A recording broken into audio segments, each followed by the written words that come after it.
ಎಲ್ರಿಗೂ ನಮಸ್ಕಾರ. ಇವತ್ತಿನ ವಿಡಿಯೋದಲ್ಲಿ ಬಾದಾಮಿ ಚಾಲುಕ್ಯರ ಕುರಿತು ಸಂಪೂರ್ಣ ಇತಿಹಾಸವನ್ನು ತಿಳಿಸ್ಕೊಡ್ತೀನಿ. ಎಲ್ಲ ರೀತಿಯ ಸ್ಪರ್ಧಾತ್ಮಕ ಪರೀಕ್ಷೆಗಳಿಗೆ ಉಪಯುಕ್ತ ಚಾನಲ್ನ ಮೊದಲು ನೋಡ್ತಾರೆ, ಸಬ್ಸ್ಕ್ರೈಬ್ ಮಾಡಿಕೊಡ್ರಿ.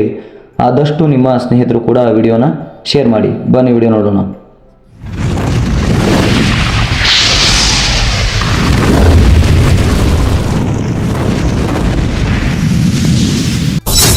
ಮೊದಲನೇದಾಗಿ ಬಾದಾಮಿ ಚಾಲುಕ್ಯರು ಕ್ರಿಸ್ತಶಕ 500ರಿಂದ 750ರವರೆಗೆ ಆಳ್ವಿಕೆಯನ್ನು ಮಾಡಿರ್ತಾರೆ. ಈ ಬಾದಾಮಿ ಚಾಲುಕ್ಯರ ಸ್ಥಾಪಕ ರಾಜ ಜಯಸಿಂಹ. ಈ ಚಾಲುಕ್ಯರ ರಾಜಧಾನಿ ಬಾದಾಮಿ ಅಥವಾ ವಾತಾಪಿ. ಈ ಬಾದಾಮಿಯ ಮೊದಲ ಹೆಸರು ಯಾವುದಪ್ಪ ಅಂದ್ರೆ ವಾತಾಪಿ. ಈ ಬಾದಾಮಿ ಪ್ರಸ್ತುತ ಬಾಗಲಕೋಟೆ ಜಿಲ್ಲೆಯಲ್ಲಿ ಕಂಡು ಬರ್ತದೆ. ಅದು ಪ್ರಶಸ್ತಿಯಾಗಿದೆ ನೋಡ್ರಿ. ಅದು ಪ್ರಸ್ತುತ ಎಲ್ಲಿ ಕಂಡು ಬರ್ತಪ್ಪ ಅಂದ್ರೆ ಬಾಗಲಕೋಟೆ ಜಿಲ್ಲೆಯಲ್ಲಿ ಕಂಡು ಬರ್ತದೆ. ಬಾದಾಮಿ ಮೊದಲ ಹೆಸರು ವಾತಾಪಿ.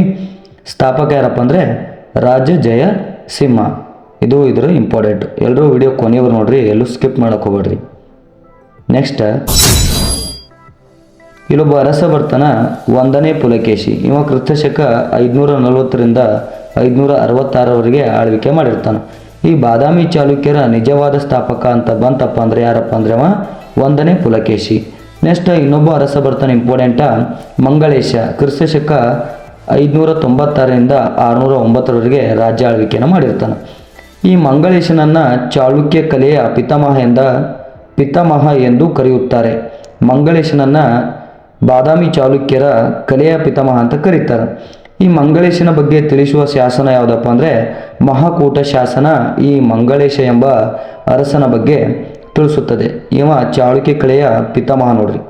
ಚಾಲುಕ್ಯ ಕಲೆಯ ಪಿತಾಮಹ ಯಾರಪ್ಪ ಅಂದ್ರೆ ಮಂಗಳೇಶ. ನೆಕ್ಸ್ಟ್ ಇಮ್ಮಡಿ ಪುಲಕೇಶಿ. ಇಂಪಾರ್ಟೆಂಟ್ ನೋಡ್ರಿ, ಮೋಸ್ಟ್ ಇಂಪಾರ್ಟೆಂಟ್. ಕ್ರಿಸ್ತಶಕ 609ರಿಂದ 642ರವರೆಗೆ ರಾಜ್ಯ ಆಳ್ವಿಕೆಯನ್ನು ಮಾಡಿರ್ತಾನೆ.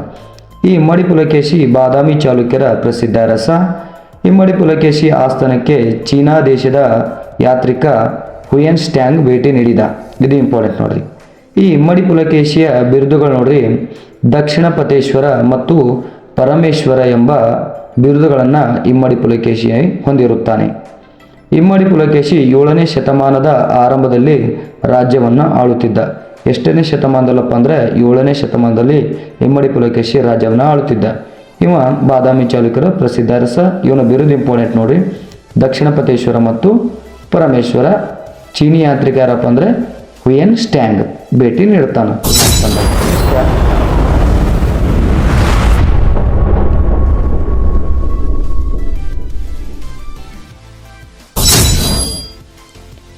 ಮೋಸ್ಟ್ ಇಂಪಾರ್ಟೆಂಟ್ ನೋಡ್ರಿ, ಇಲ್ಲಿ ಹರ್ಷವರ್ಧನಿಗಿಂತ ಇಮ್ಮಡಿ ಪುಲಕೇಶಿ ಹೆಚ್ಚಿನ ಸೇನಾ ಸಾಮರ್ಥ್ಯಕ್ಕೆ ಸಾಕ್ಷಿ ಎಂದು ಐಹೊಳೆ ಶಾಸನ, ಹರ್ಷಚರಿತ ಮತ್ತು ಚೀನಿಯರ ವೃತ್ತಾಂತಗಳಲ್ಲಿ ಸಿಗುತ್ತದೆ. ಅಂದ್ರೆ ಹರ್ಷವರ್ಧನಿಗಿಂತ ಇಮ್ಮಡಿ ಪುಲಕೇಶಿ ಬಲಿಷ್ಠ ಅಂತಪ್ಪ ಅಂದರೆ ಎಲ್ಲಿ ಸಿಗ್ತಾವಪ್ಪ ಅಂದ್ರೆ ಐಹೊಳೆ ಶಾಸನ, ಹರ್ಷಚರಿತ್ರ ಮತ್ತು ಚೀನಿಯರ ವೃತ್ತಾಂತಗಳಲ್ಲಿ ಇವೆಲ್ಲ ಸಿಗ್ತಾವೆ. ನೆಕ್ಸ್ಟ್ ಇಮ್ಮಡಿ ಪುಲಕೇಶಿ ತನ್ನ ಆಸ್ಥಾನದಲ್ಲಿ ಪರ್ಷಿಯದ ರಾಯಭಾರಿಗಳನ್ನು ಬರಮಾಡಿಕೊಳ್ಳುವ ದೃಶ್ಯವನ್ನು ತೋರಿಸುವ ಚಿತ್ರ ಮಹಾರಾಷ್ಟ್ರದ ಅಜಂತಾ ಗುಹೆಗಳಲ್ಲಿವೆ. ಇಮ್ಮಡಿ ಪುಲಕೇಶಿ ಪರ್ಷಿಯದ ರಾಯಭಾರಿಗಳನ್ನು ಹೇಗೆ ಸ್ವಾಗತ ಮಾಡ್ಕೋತೀನಪ್ಪ ಅಂತ ಮಹಾರಾಷ್ಟ್ರದ ಅಜಂತಾ ಗುಹೆಗಳಲ್ಲಿ ಕೆತ್ತಲಾಗಿದೆ. ಈ ರಾಯಭಾರಿಗಳ ಚಿತ್ರಗಳ ಮತ್ತು ಎಲ್ಲಿ ಕೆತ್ತಲಾರಪ್ಪ ಅಂದ್ರೆ ಈ ಅಜಂತಾ ಗುಹೆಯಲ್ಲಿ ನಮ್ಗೆ ಕಂಡು ಬರ್ತದೆ. ಎಲ್ಲಿ ಅದ? ಮಹಾರಾಷ್ಟ್ರದಲ್ಲಿ ಅದ. ನೆಕ್ಸ್ಟ್ ಪುಲ್ಲಲೂರು ಕದನ. ಕ್ರಿಸ್ತಶಕ 618 ನಡೀತಾ. ಇದು ಇಂಪಾರ್ಟೆಂಟ್ ನೋಡ್ರಿ. ಪುಲ್ಲಲೂರು ಕದನವು ಇಮ್ಮಡಿ ಪುಲಕೇಶಿ ಮತ್ತು ಪಲ್ಲವ ರಾಜ ಮಹೇಂದ್ರವರ್ಮನ ನಡುವೆ ನಡೆಯಿತು. ಇಂಪಾರ್ಟೆಂಟ್ ನೋಡ್ರಿ, ರಾಜ ಮಹೇಂದ್ರವರ್ಮ ಮತ್ತು ಇಮ್ಮಡಿ ಪುಲಕೇಶಿ ನಡುವೆ ನಡೆಯಿತು. ನೆಕ್ಸ್ಟ್ ನರ್ಮದಾ ನದಿ ಕದನ. ಕ್ರಿಸ್ತಶಕ 634 ನಡೀತದೆ. ಇದು ಇಂಪಾರ್ಟೆಂಟ್ ನೋಡ್ರಿ. ನರ್ಮದಾ ನದಿ ಕದನವು ಇಮ್ಮಡಿ ಪುಲಕೇಶಿ ಮತ್ತು ಹರ್ಷವರ್ಧನ ನಡುವೆ ನಡೆಯಿತು. ನರ್ಮದಾ ನದಿ ದಂಡೆಯ ಮೇಲೆ ರಾಜ ಹರ್ಷವರ್ಧನನ್ನು ಸೋಲಿಸಿದ ರಾಜ ಯಾರಪ್ಪ ಅಂದರೆ ಇಮ್ಮಡಿ ಪುಲಕೇಶಿ. ನರ್ಮದಾ ನದಿ ಕದನ ನಡೆದ ನಂತರ ಇಮ್ಮಡಿ ಪುಲಕೇಶಿಗೆ ಹರ್ಷವರ್ಧನ ಪರಮೇಶ್ವರ ಎಂಬ ಬಿರುದನ್ನು ನೀಡಿದನು. ಅಂದ್ರೆ ನರ್ಮದಾ ನದಿ ಕದನ ಯಾರ ನಡುವೆ ನಡೆಯುತ್ತಪ್ಪ ಅಂದರೆ ಹರ್ಷವರ್ಧನ ಮತ್ತು ಇಮ್ಮಡಿ ಪುಲಕೇಶಿ ನಡುವೆ ನಡೆಯಿತು. ಇದು ಈ ನರ್ಮದಾ ನದಿಯ ದಂಡೆ ಮೇಲೆ ಯಾವ ರಾಜ ಸೋಲನ್ನು ಒಪ್ಕೊಳ್ತಾನಪ್ಪ ಅಂದರೆ ಹರ್ಷವರ್ಧನ. ಸೋಲಿಸಿದಂಥ ರಾಜ ಇಮ್ಮಡಿ ಪುಲಕೇಶಿ.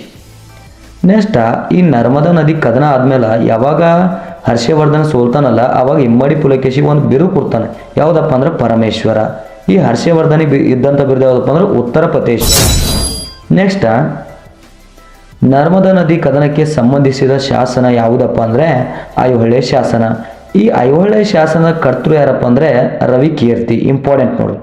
ಐಹೊಳೆ ಶಾಸನವು ಬಾಗಲಕೋಟೆ ಜಿಲ್ಲೆಯ ಹುನಗುಂದ ತಾಲೂಕಿನ ಐಹೊಳೆ ಗ್ರಾಮದ ಮೇಗುತಿ ಎಂಬ ದೇವಾಲಯದಲ್ಲಿ ನಮ್ಗೆ ಈ ಐಹೊಳೆ ಶಾಸನ ದೊರಕುತ್ತದೆ. ಇಂಪಾರ್ಟೆಂಟ್ ನೋಡ್ರಿ. ಐಹೊಳೆ ಶಾಸನ ಕರ್ತೃ ಯಾರಪ್ಪ ಅಂದರೆ ರವಿಕೀರ್ತಿ. ಇದು ಯಾವುದಕ್ಕೆ ಸಂಬಂಧಿಸಿದಪ್ಪ ಅಂದ್ರೆ ಇದು ನರ್ಮದಾ ನದಿ ಕದನಕ್ಕೆ ಸಂಬಂಧಿಸಿದೆ. ಇದು ಯಾವ ದೇವಾಲಯದಲ್ಲಿ ಕಂಡು ಬರ್ತದಪ್ಪ ಅಂದರೆ ಇಲ್ಲಿ ನೋಡ್ರಿ, ಹುನಗುಂದ ತಾಲೂಕಿನ ಐಹೊಳೆ ಗ್ರಾಮದ ಮೇಗುತಿ ಎಂಬ ದೇವಾಲಯದಲ್ಲಿ ನಮ್ಗೆ ಈ ಐಹೊಳೆ ಶಾಸನ ನಮಗೆ ಸಿಗ್ತವೆ. ಇದು ನರ್ಮದಾ ನದಿ ಕದನ ಬಗ್ಗೆ ತಿಳಿಸ್ತಾ ಐಹೊಳೆ ಶಾಸನ. ಇನ್ನು ನೆಕ್ಸ್ಟ್ ವಾತಾಪಿ ಕದನ ಕ್ರಿಸ್ತಶಕ 642 ನಡೀತದೆ. ವಾತಾಪಿ ಕದನವು ಇಮ್ಮಡಿ ಪುಲಕೇಶಿ ಮತ್ತು ಪಲ್ಲವರ ರಾಜ 1ನೇ ನರಸಿಂಹವರ್ಮನ ನಡುವೆ ನಡೆಯಿತು. ಇದರಲ್ಲಿ ಇಮ್ಮಡಿ ಪುಲಕೇಶಿ ಸೋಲ್ತಾನ ಯುದ್ಧದಲ್ಲಿ. ನೆಕ್ಸ್ಟ್ ಬಾದಾಮಿ ಚಾಲುಕ್ಯರ ಕಲೆ ಮತ್ತು ವಾಸ್ತುಶಿಲ್ಪ. ಬಾದಾಮಿ ಚಾಲುಕ್ಯರ ಕಾಲದ ವಾಸ್ತುಶಿಲ್ಪವನ್ನು ಬಾದಾಮಿ, ಐಹೊಳೆ, ಪಟ್ಟದಕಲ್ಲಲ್ಲಿ ಕಾಣಬಹುದು. ಅಂದ್ರೆ ಬಾದಾಮಿಯಲ್ಲಿ ಸಿಗ್ತದ, ಐಹೊಳೆಯಲ್ಲಿ ಸಿಗ್ತದ. ನೆಕ್ಸ್ಟ್ ಪಟ್ಟದಕಲ್ಲು ಕೂಡ ನಾವೇನಪ್ಪ ಅಂದ್ರೆ ಈ ಚಾಲುಕ್ಯರ ವಾಸ್ತುಶಿಲ್ಪ ನೋಡ್ಬೋದು. ನೆಕ್ಸ್ಟ್ ಐಹೊಳೆ ಮಲ್ಲಪ್ರಭಾ ನದಿಯ ದಂಡೆ ಮೇಲಿದೆ. ಐಹೊಳೆ ಯಾವ ನದಿಯ ದಂಡೆ ಮೇಲಿದೆಪ್ಪ ಅಂದ್ರೆ ಮಲ್ಲಪ್ರಭಾ ನದಿಯ ದಂಡೆ ಮೇಲಿದೆ. ಐಹೊಳೆಯನ್ನು ದೇವಾಲಯಗಳ ತೊಟ್ಟಿಲು ಎಂದು ಕರೆಯುತ್ತಾರೆ. ಇದು ಇಂಪಾರ್ಟೆಂಟ್ ನೋಡಿ. ದೇವಾಲಯಗಳ ತೊಟ್ಟಿಲು ಎಂದು ಕರ್ನಾಟಕದಲ್ಲಿ ಯಾವ ಊರಿಗೆ ಕರೀತಾರಪ್ಪ ಅಂದ್ರೆ ಐಹೊಳೆಗೆ ಕರೆಯುತ್ತಾರೆ. ಪಟ್ಟದಕಲ್ಲು 1987ರಲ್ಲಿ ವಿಶ್ವ ಪಾರಂಪರ ಪಟ್ಟಿಗೆ ಸೇರಿದೆ. ಅಂದ್ರೆ ಕರ್ನಾಟಕದಲ್ಲಿ 4 ಸ್ಥಳಗಳು ವಿಶ್ವ ಪಾರಂಪರ ಪಟ್ಟಿಗೆ ಸೇರಿದ. ಅದರೊಳಗೆ ಪಟ್ಟದ ಕೂಡ ಒಂದು. ಯಾವುದಪ್ಪ ಅಂದ್ರೆ 1987ರಲ್ಲಿ ಸೇರ್ತದೆ ಪಟ್ಟದಕಲ್ಲು. ಇಂಪಾರ್ಟೆಂಟ್, ಆಕೆ ಸೇರ ವಿಶ್ವ ಪಾರಂಪರ ಪಟ್ಟಿಗೆ. ನೆಕ್ಸ್ಟ್ ಬಾದಾಮಿ ಚಾಲುಕ್ಯರ ವೇಶ್ಯರ ಶೈಲಿಯನ್ನು ಅಭಿವೃದ್ಧಿಪಡಿಸಿದರು. ಬಾದಾಮಿ ಚಾಲುಕ್ಯರು ಯಾವ ಶೈಲಿಯನ್ನು ಅಭಿವೃದ್ಧಿಪಡಿಸ್ತಾರಪ್ಪ ಅಂದ್ರೆ ವೇಶ್ಯರ ಶೈಲಿಯನ್ನು ಅಭಿವೃದ್ಧಿಪಡಿಸ್ತಾರೆ.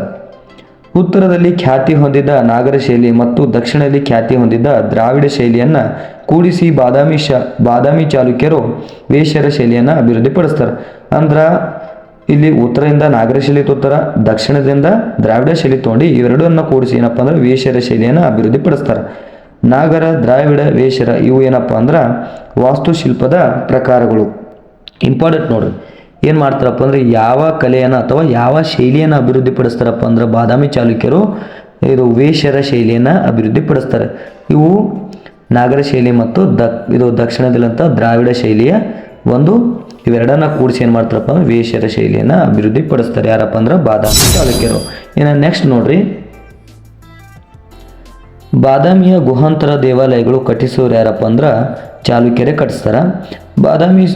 ಬಾದಾಮಿ ಸ್ಥಳವು ಕತ್ತರಿಸಿದ ಕಲ್ಲಿನ ಗುಹೆ ದೇವಾಲಯಗಳ ವಾಸ್ತುಶಿಲ್ಪಕ್ಕೆ ಹೆಸರುವಾಸಿಯಾಗಿವೆ. ಅಂದ್ರೆ ಇಲ್ಲಿರುವಂತಹ ದೇವಾಲಯಗಳು ಏನು ಮಾಡ್ಯಾರಪ್ಪ ಅಂದ್ರೆ ಕಲ್ಲಿನಿಂದ ಕೆತ್ತಿದ್ದಾರೆ. ಪಟ್ಟದಕಲ್ಲು ಮತ್ತು ಐಹೊಳೆಗಳ ಸುಂದರ ದೇವಾಲಯಗಳು ಬಾದಾಮಿಯ ಚಾಲುಕ್ಯರು ನಿರ್ಮಿಸಿದರು. ಅಂದ್ರೆ ಈ ಪಟ್ಟದಕಲ್ಲಿರುವಂಥ ದೇವಾಲಯಗಳು, ನೆಕ್ಸ್ಟ್ ಐಹೊಳೆಯಲ್ಲಿರುವಂಥ ಸುಂದರವಾದ ದೇವಾಲಯಗಳು ಯಾರು ನಿರ್ಮಿಸ್ತಾರಪ್ಪ ಅಂದ್ರೆ ಈ ಬಾದಾಮಿ ಚಾಲುಕ್ಯರೇ ನಿರ್ಮಿಸ್ತಾರೆ. ಈ ಕೌಮುದಿ ಮಹೋತ್ಸವ ಬರೆದವರು ಯಾರಪ್ಪ ಅಂದ್ರೆ ವಿಜಯ ಭಟ್ಟರಿಕೆ. ಇದು ಕೂಡ ಇಂಪಾರ್ಟೆಂಟ್ ನೋಡ್ರಿ. ನಿಮ್ಗೇನಾದರೂ ವಿಡಿಯೋ ಇಷ್ಟವಾಗಿದ್ದರೆ ಆದಷ್ಟು ವಿಡಿಯೋ ಹೇಗಿದೆ ಅಂತ ಕಮೆಂಟ್ಗಳು ತಿಳಿಸಿ, ಸಬ್ಸ್ಕ್ರೈಬ್ ಮಾಡಿಕೊಡ್ರಿ. ಆದಷ್ಟು ನಿಮ್ಮ ಸ್ನೇಹಿತರು ಕೂಡ ಶೇರ್ ಮಾಡಿ.